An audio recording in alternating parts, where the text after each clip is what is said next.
And this one's more of a hypothetical, and hypotheticals are always kind of tricky, but the purpose of this question is really to try to understand your decision-making process. So suppose the city council faced a developmental proposal that meets all the regulations, yet a large number of citizens appeared before city council to stop it. How would you decide how to vote? Long, we'll start with you.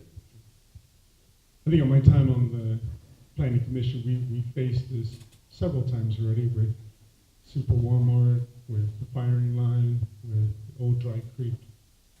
There is a process. As long as we adhere and respect the rule of law and the process, we'll get through it. My promise is not that I would decide one way, but that I would listen to everyone, listen to all sides before making a decision. Because that is important. Whenever a citizen and or applicant feels that I have already made a decision beforehand, then I think I have failed you, I have disrespected the rule of law, and then the council has failed in its mission. So my part, always listen and then make a decision based upon what is best for the city of Clovis. Ready, Lorenzo? Me? Yes. Yeah? Okay. Thank you. This has happened over the last 15 years. I would say there are two words maybe that describe my leadership style, and that is common ground. I will always work to find that common ground, and that is a hallmark of the city of Clovis. It starts with our staff. We have extraordinary staff who work out almost every detail they can possibly imagine before the item gets to the city council, and that makes a huge difference because it allows the council to operate at that policy level. So I think supporting our staff is really important, but always listening for the common ground. I think there are three things in those development challenges. One is, what are the facts? Separate out the emotion of what are the facts. The second is usually it's a land use question. So let's just talk about the piece of land and what that represents. And I often say you only get one chance to develop a piece of property in a generation, so they're really important. And the third, I think, is making sure people feel like they have a voice. And more than once, dozens of times, I've asked for items to be continued so neighbors can speak and weigh in and come back. So those, I think, are the elements of a successful developmental discussion at the city council level. Thank you. Paul?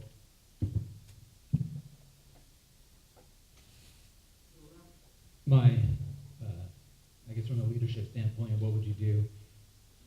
I start with listening, and there are certain aspects specifically to a development issue that there are rules in place, there are land use in place that all the boxes might be checked to fit a specific project.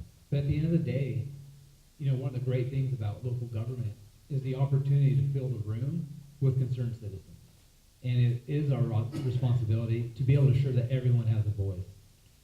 As a CEO of a large company with several hundred employees serving a community, I have to make tough decisions on a regular basis. And my number one goal is to make sure that everybody has an opportunity to be heard before that decision is made. And I understand that every decision cannot go in the favor of everybody. But as long as I know that I've listened, I've had meaningful dialogue, and I've made a well-informed decision, I feel that I've done my job correctly. And that is the same skill set, same leadership approach and style that I would take if given the opportunity to serve on this council. Thank you. Drew? Thank you.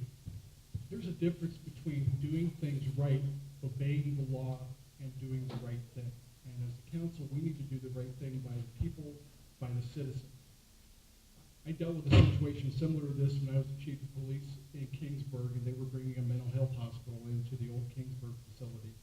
We did our work, our homework on this, and we made sure that if it was approved, and it was, that it was done in a way that wasn't going to adversely affect the community.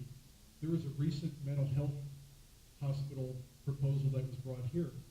I actually went to Sacramento and toured one of their facilities so that I could get a feel for what it is. And as a council member, I will go out and I will do the homework.